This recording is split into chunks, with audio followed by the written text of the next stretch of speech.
In the summer of 2002, a group of friends went camping in the woods near town.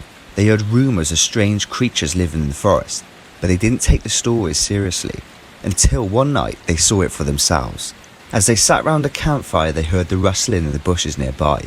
They shined their flashlights into the direction of the noise, but they couldn't see anything. Suddenly, they heard a blood-curdling scream, and the figure emerged from the trees. It was the rake. The creature moved in immense speed, its long fingers and sharp claws glinting in the moonlight, its skin pale and almost translucent. Its eyes seemed to glow with a supernatural light. The teenagers were paralysed with fear as the rake approached them. But then, just as suddenly as it appeared, the monster vanished back into the woods. The teenagers were left shaken and terrified, unsure of what they had just witnessed. As word of their encounter spread, more people came forward with their stories of seeing this creature. Here's another terrifying encounter. There was a young girl named Lily who had been having the same nightmares every night for months. In the dream, she was running through a dark forest with something chasing her, but she couldn't see what it was. She would wake up every time, just before it caught her. Lily tried everything she could think of to stop the nightmares. Meditation, sleep aids, therapy, but nothing seemed to work.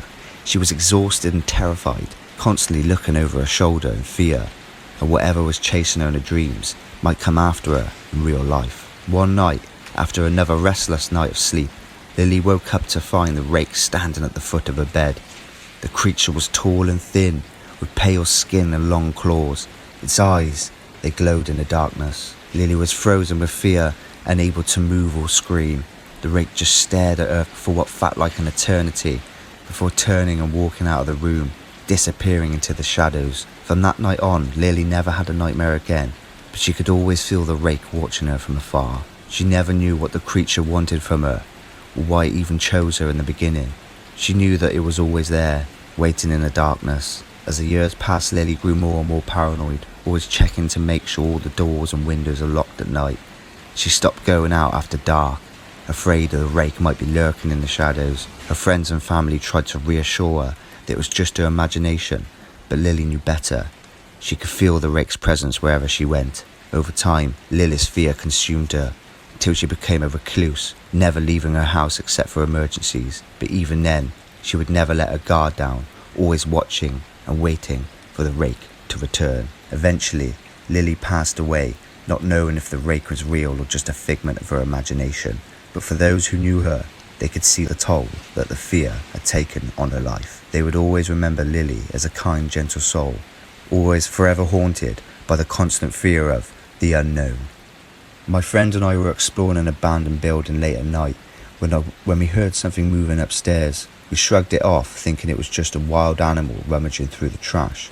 But as we made our way up to the second floor, we saw something that chilled us to the bone. Standing at the end of the hallway was a rake, its glowing eyes fixed on us. It was taller than any human we'd ever seen, with bony limbs and sharp claws that glinted in the moonlight. My friend and I froze. Suddenly the rake started moving towards us. Its footsteps echoed across the empty hall. We tried to run, but our legs felt like lead. We could hear it getting closer and closer, its breath hot against our necks. We stumbled in a nearby room, slamming the door shut behind us, but we knew it was only a matter of time before the rake got in. We searched frantically for a way out, but all the windows were boarded up and the door wouldn't budge. As we huddled together in the corner, the rake started scratching at the door, its nails scraping along the wood, sending shivers down our spines. It was only a matter of time before it broke through. Minutes turned into hours as we waited for the inevitable. Every sound and every creak of the old building terrified us. We could hear the rake pacing outside, taunting us with its low growls. Just as we thought we couldn't take it anymore, the scratching stopped. We held our breath, waiting for the final attack, but instead we heard the sound of something heavy dragging away from the door. After another hour, we cautiously opened the door, peering out in the hallway. The creature was gone, leaving behind only a musty scent of death. We fled the building as fast as we could, running for our lives, but the horror didn't end there. Every night we heard scratching at our window. It was still out there, waiting for us. We tried to forget about that night, but the memory of the rake's glowing eyes haunted us forever. We knew we could never truly escape its grasp. It was only a matter of time before it came back for us. And our final tale.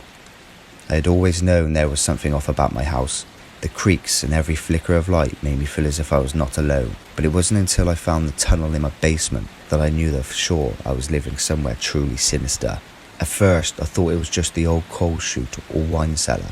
As I crawled down deeper into the dark, musty space, I realised that this was no ordinary passageway. The walls were slick with some sort of slimy substance, and the air tasted of rot and decay. Despite my growing fear, I pressed on, driven by an insatiable curiosity. Eventually, I came to a chamber at the end of the tunnel. I turned the light on my phone, and it cast long shadows across the room. And there, amid the damp and the darkness, I saw something that would haunt me for the rest of my days. It was a creature unlike anything I'd ever seen, pale and emaciated, with long, razor-sharp claws and glowing eyes that seemed to pierce my soul. I turned to flee, but the thing lashed out with its claws, tearing at my clothes and scratching deep into my flesh. I howled in pain and scrambled for the narrow tunnel, struggling to escape what I now called death. But no matter how fast I crawled through the tunnel, I could hear it chasing after me, snarling like a beast possessed. It was gaining on me, its fetid breath hot on my neck, and I was running out of time. I burst through the small wooden door that led to the basement proper, slamming it shut and sealing the creature inside. But as I gasped for breath, it banged against the locked door, so I ran out of the basement as fast as possible. For days I lay in bed, feverish and delirious, haunted by the terrible place.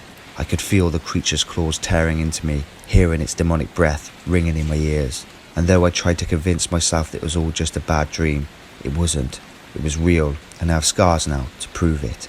Eventually I summoned the courage to go back into the basement, armed with flashlights and a crowbar. But after crawling through the tunnel and getting back into the room, it was gone, vanished into thin air, leaving behind only a faint sickly smell that made me gag. I never found out what happened to the creature or what it wanted from me, but every time I close my eyes, I still see its glowing eyes staring back at me from the darkness. I remember that sometimes the thing we fear are all too real. Thank you for watching Fear Tears. If you enjoyed the collection of tales, then please leave a like and comment your thoughts on the rake, or if you have any strange encounters of your own.